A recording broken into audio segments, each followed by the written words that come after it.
الرحيم الحمد لله المعروف من غيرة والخالق من غير ربية الذي لم يزل قائما دائما إذ لا سماء ذات أبراج ولا ليل داج ولا بحر ساج ولا أرض ذات مهاد ولا خلق ذو اعتماد والصلاة والسلام والتحية والإكرام على نبي الرحمة وخازن المغفرة وقائد الخير والبركة ومنقذ العباد من الهلكة سيدنا ومولانا أبي القاسم محمد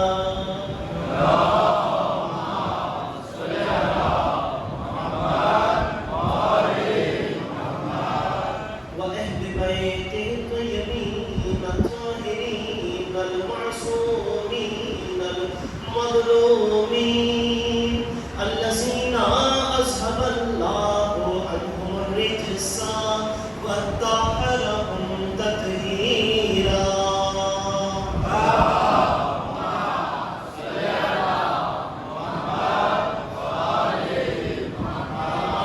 بعد فقد قال الله سبحانه وتعالى في محكم كتابه المجيد وفرقانه الحميد وقاله الحق بسم الله الرحمن الرحيم إنا أنزلنا الأمانة على السماوات والأرض والجبال فأبين أن يحملنها وأشفقن منها وحملها الإنسان إنه كان ظلوما جهولا وقال رسول الله صلى الله عليه وآله وسلم في شأن علي بن أبي طالب عليه السلام لحمك لحمي يا علي جسمك جسمي يا علي روحك روحي يا علي نفسك نفسي يا علي يا علي أنت مني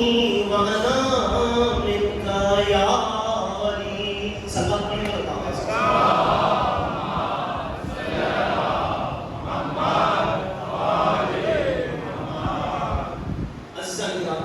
صاحبان فکر ارباب عقل و دانش عزاداران سید الشہداء 1448 ہجری کے اشرح ماہ رمضان کی آپ حضرات جامع مسجد نبی میں آج میری پانچویں تقریر سماعت فرما رہے ہیں۔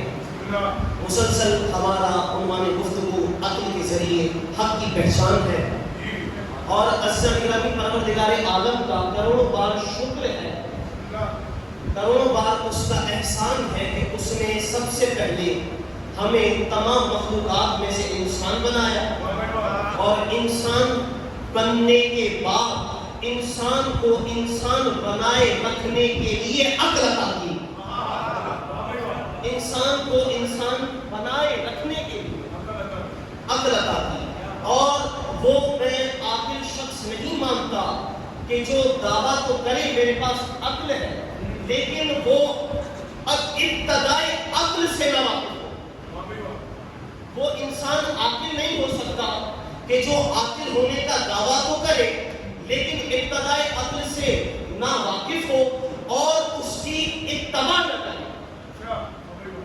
عزیزان کیونکہ ہم یہ دعویٰ کرتے ہیں کیونکہ ہمارے مکتب کا یہ امتیاز ہے، افتخار ہے کہ ہماری ہر حدیث کی کتاب کا جو باب ہے وہ باب عقل ہے۔ اور ائمہ نے یہ فرمایا الحجۃ بین العبد والمعبود هو العقل. عبد اور معبود کے درمیان جو فیصلہ جو حجت ہے وہ عقل ہے. اور ہم یہ دعویٰ تو کریں ہم عقل والے ہیں لیکن ہم اپنے آپ کو صاحب عقل کہہ کے کوئی متکبر دعویٰ نہیں کرتے بلکہ ہم اپنے عقل کا خادم بتا کے اپنے پر فخر کرتے ہیں. ہم اپنے آپ کو متکبر نہیں بناتے بلکہ کہتے ہیں کہ ہم اول عقل کے خادم ہیں. اب بظاہر عزیزان گرامی عام فکر میں اور عام سماج میں یہ تاثر ہے کہ جہاں لفظ کمی لفظ نوکر آ جائے لفظ خادم آ جائے تو اس کی کوئی حیثیت نہیں رہتی. لوگ کہتے ہیں کہ عہدے والے کا نوکر ہے, لوگ کہتے ہیں منصب والے کا نوکر ہے. لیکن اب میں بتاؤں کہ دنیا والے منصب کیا ہوتے ہیں اور الہی منصب کیا ہوتے ہیں. عزیزان گرامی لوگ یہ کہتے ہیں کہ یہ نوکر ہونا کوئی باعث شرف نہیں. اب عزیزان گرامی میں آپ کی خدمت عرض کر رہا ہوں کہ لوگ کیا کہتے ہیں کہ نوکر ہونا کوئی بڑی بات نہیں. 4 سال پہلے سکھر میں ایک تقریر کرتے ہوئے میں نے کہا تھا کہ عقل یہ کہتی ہے, میرا دعویٰ عقل یہ کہتی ہے ہر کثرت قلت کی محتاج ہے. ہر کثرت قلت کی محتاج ہے. مثال کے طور پر ایک گھر ہو, مثال کے طور پر ایک گھر ہو اور اس گھر میں 10 افراد ہو اور 10 ہی بڑے ہو جائیں. ایک گھر ہو اور 10 ہی بڑے ہو جائیں تو پھر وہ گھر چل نہیں سکتا, حکم عدولی شروع ہو جاتی ہے.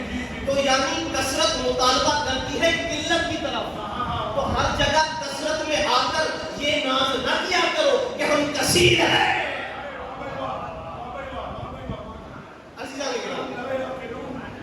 تو کیونکہ قرآن میں بھی اکثر مقامات پہ ہے کہ اکثر ہم الکافر ہو, کہ اکثریت جو ہے وہ کافروں کی ہے.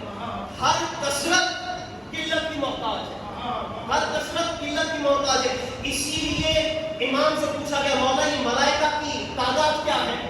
تو میرے چھٹے امام نے کہا اگر تمہیں یہ بصیرت مل جائے کہ تم ملائکہ کا مشاہدہ کرو تو کائنات کا کوئی گوشہ ایسا نہیں کہ جہاں اللہ کا کوئی ملک نہ ہو.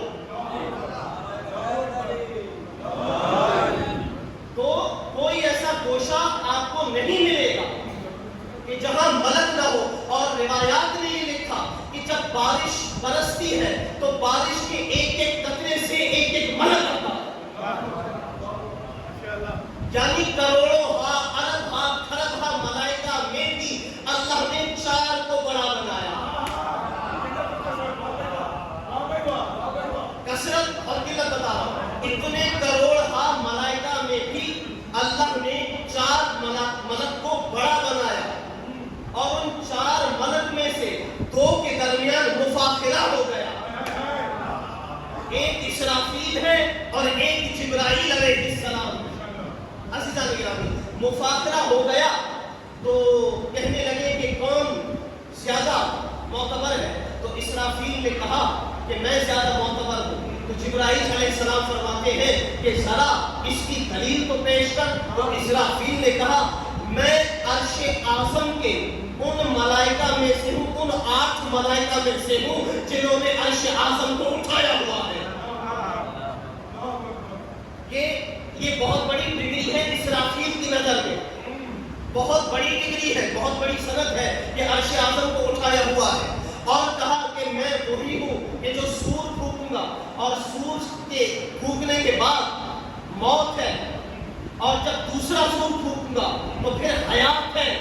جب قیامت برپا ہوگی سب اٹھیں گے. یعنی سور میں زندگی بھی دوں گا موت بھی دوں گا. تو یہ میرا افتخار ہے. تو جبرائیل نے کہا بس, جبریل نے کہا بس. تو جبریل نے کہا میرا افتخار یہ ہے کہ اللہ نے مجھے وحی پر مأمور کیا. اللہ کے انبیاء کی طرف پیغام ارسال کرنا میری ذمہ داری, عذاب معین کرنا میری ذمہ داری, رہا تھا تو پروردگار عالم کی آواز آئی چپ ہو جاؤ، تم کیا، تمہارے عہدے کیا، تم کیا، تمہاری عہدے کیا۔ اب یہ روایت کے درمیان میں روک رہا ہوں، میں ایک جملہ کہنا چاہتا ہوں۔ حضرت ابراہیم کو اللہ نے ملکوت السماوات والارض کی سیر کروائی۔ جیسے ہی ابراہیم علیہ السلام ان ملکوت پہ پہنچے، اب بچوں کے لیے مثال، حالانکہ ایسا ہے نہیں لیکن تشبیہ بچوں کے لیے عرض کر رہا ہوں، وہ یہ کہ ملکوت کسے کہتے ہیں۔ آپ کے شہر پشاور میں مختلف بین شاہراہوں پر کیمرہ لگے ہوئے ہیں، اور ان کیمراؤں کا کنیکشن کسی خاص دفتر کے خاص کمرے میں ہے، جہاں سے آپ پورا شہر LED کے ذریعے دیکھ سکتے ہیں، جسے ہم کنٹرول روم بھی کہتے ہیں۔ تو یہی ملکوت اسے کہتے ہیں جہاں سے پوری کائنات کا نظام کنٹرول ہو رہا ہے، جہاں سے پوری کائنات کا نظام کنٹرول ہو رہا ہے۔ فوراً حضرت ابراہیم جب وہاں پہنچے، اب ابراہیم کے عہدے یاد رکھنا، نبی بھی ہیں، رسول بھی ہیں، خلیل بھی ہیں، امام بھی ہیں۔ اب اتنے بڑے عہدوں کے بعد جب ابراہیم علیہ السلام ملکوت پر پہنچے اور اللہ نے منظر دکھائے، تو ابراہیم اور ملکوت تک پہنچنے سے افضل کرنے ایک اور جملہ بہت ضروری سمجھتا ہوں۔ جب بھی کوئی نبی معجزہ دکھاتا ہے، ظاہر میں یہاں ہوتا ہے، باطن میں ملکوت پر پہنچنا ہوتا ہے، کیونکہ معجزہ ملکوت سے کنٹرول ہوتا ہے۔ سلام پڑھنا اللہ۔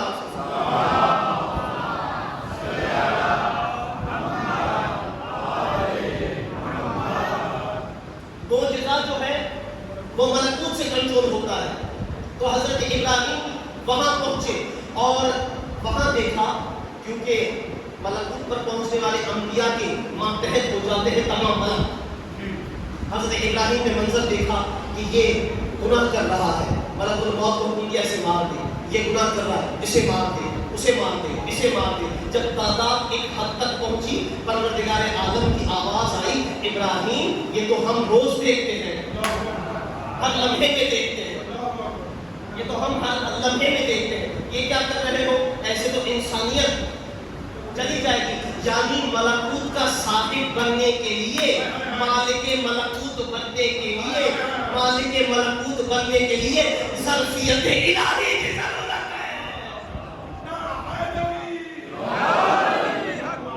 عزیزان گرامی، تو حضرت ابراہیم کو متوجہ کروایا پروردگار نے۔ ابراہیم، میرا پہلا جملہ یاد رکھیے گا کہ ہم ابتدائے عقل کی پیروی کرتے ہیں اور اس کا نوکر بلوا کے فخر محسوس کرتے ہیں۔ فوراً اللہ نے کہا، ابراہیم ذرا ملکوت پہ دیکھو۔ جیسے ہی ملکوت پر نگاہ کی تو انہیں 5 انوار نظر آئے، 5 انوار نظر آئے، اور 5 انواروں کے گرد میں، 5 انوار کے گرد میں 9 اور انوار نظر آئے، 9 انوار اور نظر آئے، 9 انوار اور نظر آئے، 9 انوار اور نظر آئے۔ اور پھر جو ابراہیم نے دیکھا تو ان انوار کا طواف کرتے ہوئے کھڑا بہا نور اور نظر آئے۔ تو فوراً حضرت ابراہیم نے کہا، پروردگارا یہ انوار کیا ہے؟ کہ یہ جو مخزن مرکز میں 5 دیکھ رہے ہو، یہ محمد ہے، علی ہے، سیدہ ہے، حسن ہے، حسین ہے۔ 9 جو ہے وہ حسین کی ذریت میں امام ہے۔ جو کروڑوں انوار دیکھ رہے ہو وہ ان کے شیعہ ہیں، وہ ان کے شیعہ ہیں۔ ابراہیم نے 5 کا تعارف سنا، 9 کا تعارف سنا، کچھ نہیں کہا، لیکن جیسے ہی اللہ نے کہا کہ یہ کروڑوں یہ جو ہے وہ ان کے شیعہ ہیں، فوراً ابراہیم نے کہا، پروردگار ان 5 کا شیعہ مجھے بھی بنا۔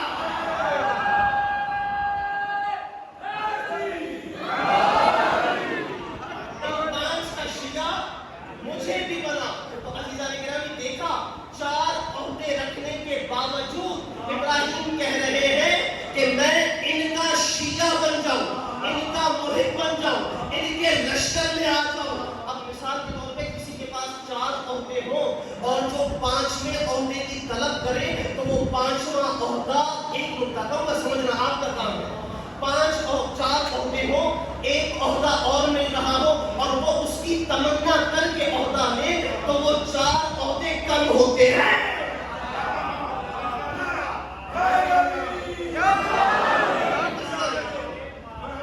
تو وہ 4 عہدے جو ہیں وہ کم ہوتے ہیں. جیسے ہی ابراہیم نے کہا کہ مجھے ان کے گروہ میں سے، فوراً آیت بھی آئی وَإِنَّ مِن شِيَّتِهِ لَإِبْرَاهِيمَ، کہ ابراہیم ان کے شیعوں میں سے. تو جبریل اور اسرافیل کا مفاخرہ چل رہا تھا. تو جیسے ہی پروردگار عالم نے کہا اب یہ کیا مفاخرہ چھوڑو اور عرش اعظم کی طرف نگاہ کرو. جیسے ہی عرش اعظم کو دیکھا تو لکھا ہوا نظر آیا لا الہ الا اللہ محمد رسول اللہ علی و فاطمہ والحسن والحسین خیر خلق اللہ.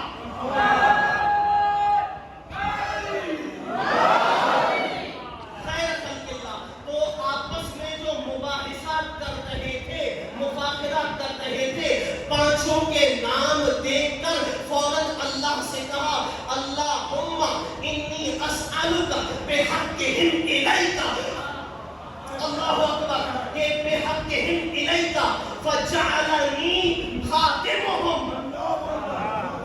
کہ جبرائیل اور اسرافیل مفاخرہ بھول کے کہتے ہیں کہ پروردگارا تجھے اس حق کا واسطہ جو تیرا ان 5 کے اوپر ہے ہمیں ان کا نوکر بنا دے، ہمیں ان کا نوکر بنا دے. تو عزیزان گرامی وہی لانا چھوٹا کام ہے، عرش اعظم اٹھانا چھوٹا کام ہے، امام رسول اور یہ سب ہونا عام بات ہے. لیکن آل محمد کا اور کوہے بننا ابراہیم کی بھی تمنا ہے، جبریل کی بھی تمنا ہے.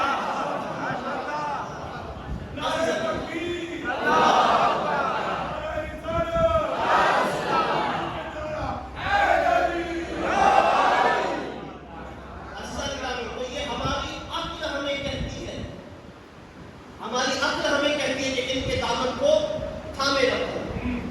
هو الذی خلق السماوات والارض وما بینہما فی 6 ایام، کہ اللہ نے 6 دنوں میں یہ کائنات زمین و آسمان بنائے. اب میں آپ سے سوال کرتا ہوں، یہ دن کب ہوتے ہیں؟ جب سورج اور چاند ہو. جب کائنات بنی نہیں، سورج اور چاند تھے نہیں، تو یہ دن کو سے یعنی اللہ کے کچھ دن ایسے ہیں کہ جو نہ سورج کے محتاج ہیں نہ چاند کے محتاج ہیں. کچھ دن ایسے ضرور ہے، 6 اور 6 کو ملائیں تو کیا بنتا ہے؟ تو یہ علم آداب کا ایک الگ موضوع ہے، پھر وہ بات کے جو اور چلی جائے گی. تو کچھ دن ایسے ہیں، پروردگار نے کیا کہا؟ هو الذی، وہ ہے. اب اس ہو کی قبلہ میں تائید کریں گے. ہوا کی 2 قسمیں ہیں، ایک ہوا یعنی اشارہ حسی اور ایک اشارہ عقلی. ایک اشارہ حسی اور ایک اشارہ عقلی. حس وہ رکھتا نہیں تو اس کی طرف اشارہ کیا جائے، حس وہ رکھتا نہیں کہ اس کی طرف اشارہ کیا جائے. عزیزان گرامی وہ نہیں کرتا. اور عقل میں وہ آتا نہیں، حس وہ رکھتا نہیں، عقل میں وہ آتا نہیں.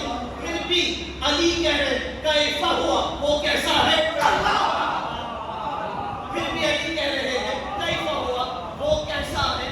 تو یعنی نہ وہ حس رکھتا ہے نہ وہ عقل میں آتا ہے. لا یبلغ مدحتہ القائلون ولا یحصی نعماءہ العاطون ولا یؤدی حقہ المجتہدون. کہ نہ وہ عقلی حس رکھتا ہے نہ اشارے کی حس رکھتا ہے، پھر بھی وہ کیسا ہے؟ تو پروردگار عالم نے کہا کہ حجاب قدرت کو نہ ہٹانا. اطیعوا اللہ و اطیعوا الرسول و اولی الامر منکم، جن کو اولی الامر بنایا. دیکھو میں نے کس کو اپنا ہاتھ کہا، کس کو اپنا چہرہ کہا، کس کو اپنا ہاتھ کہا، کس کو اپنا چہرہ کہا.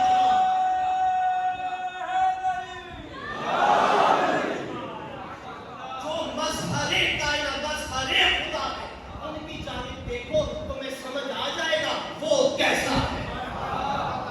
یعنی اس کی ترجمانی. اور یہ میں شرک بھی نہیں کر رہا، ذرا قرآن سے میں ثابت کروں گا.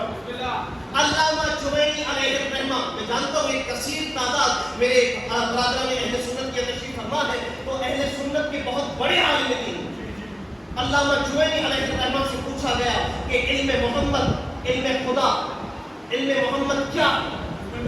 علم محمد کیا ہے؟ تو انہوں نے کہا علم محمد جو ہے وہ علم خدا ہے۔ تو کہا مولانا آپ شرک کر رہے ہیں، کیا شرک نہیں کر رہا؟ قرآن میں ہے ما رمیت اذ رمیت ولکن اللہ رمی،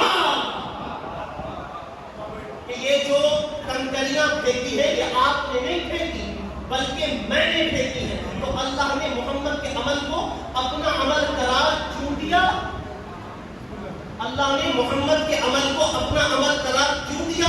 کیونکہ محمد کا ہر عمل اللہ کے لیے ہوتا تھا۔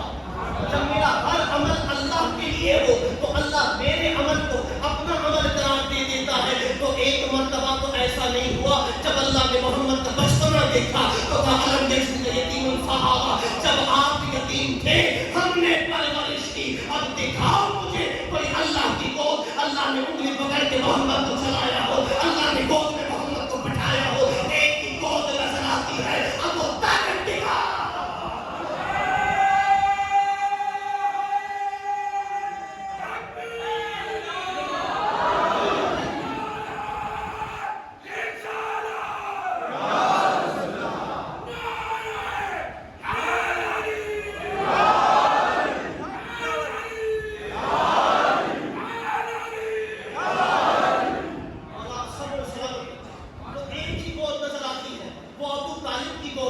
جس کے عمل کو اللہ اپنا عمل قرار دے لوگ اسے کافر کہہ کے اپنی ذات بنواتے ہیں۔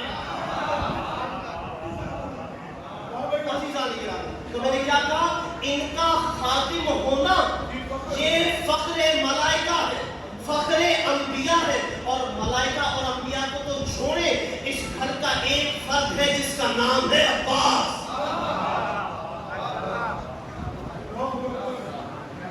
ساری زندگی اپنے آپ کو خادم کہا۔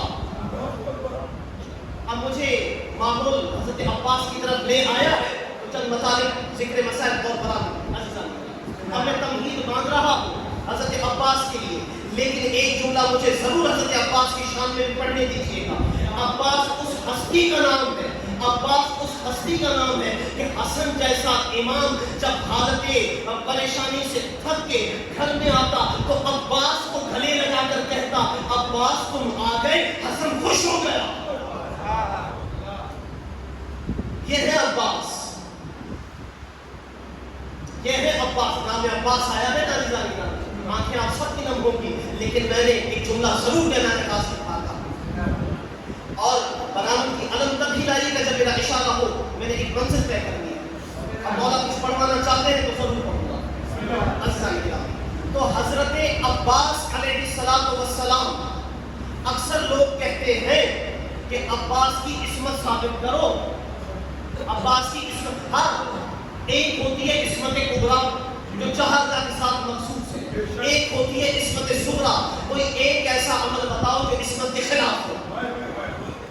عزیزان گرامی، جب رسول اللہ کو علی غسل دے رہے تھے اور عبداللہ ابن عباس پانی دے رہے تھے تو کہا تھا آنکھوں پر پٹی باندھو، کیونکہ معصوم کو صرف معصوم غسل دے سکتا ہے۔ لیکن جب ادھر علی کا غسل تھا تو حسن نے یہ نہیں کہا عباس آنکھوں پہ پٹی باندھو، کہا عباس اندر آؤ۔